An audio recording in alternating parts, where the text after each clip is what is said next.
Hello everyone, myself Aditya Narayan Subudhi. My roll number is 21A10005. This is my do it yourself assignment 3. I will be opening this charger and I will see what's inside the parts. This is a round pin charger which was used to charge the Nokia mobiles, the keypad ones. So I will be opening it.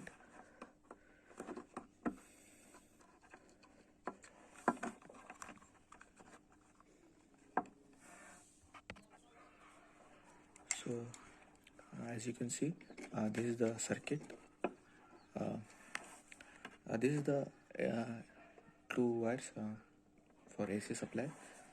From here this is the plug we can plug in, and this one of them is the live wire and one of them is the neutral wire. So this is the circuit part. This is the most important part of the battery, the adapter of the charger. So there are many components. In this adapter, first the AC supply is converted into DC, then it is converted again back into AC, then finally it is converted into DC. So when the AC supply comes in to these two wires, it is converted into DC by a bridge rectifier with the help of 4 diodes. As you can see, D1, D2, D3 and D4. These are the 4 diodes, and with the help of this capacitor, the AC is first converted into DC. Then DC is again converted into AC with the help of this transistor and these 2 diodes into a high frequency AC. Now the purpose of creating the high frequency AC was to convert to step down the voltage from 220 volt to 5 volt with the help of transformer. So if we increase the frequency, so the transformer size will be required less. As in the charger, as you can see, this is the transformer, and we need the size of transformer to be as small as possible.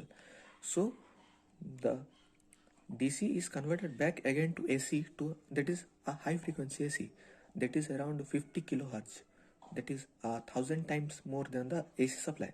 So this AC is converted into the high frequency AC is step down voltage, that is 220 volt to around 5 volt.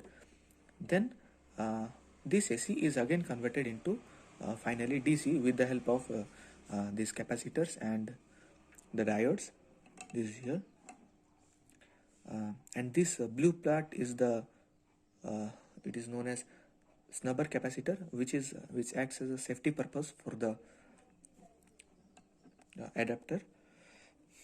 And as you can see, there are various resistors to control the current. There are around 7 resistors which are denoted by R1, R2 till R7. There are also several diodes. These are the black colors are the diodes, and this is the transistor. As you can see, there is 3-pin transistor, and there is also an LED. This is a red colored LED which that glows when the charger is plugged in. So this is the circuit part of the battery charger, the mobile charger. So that's all my project. Thank you so much.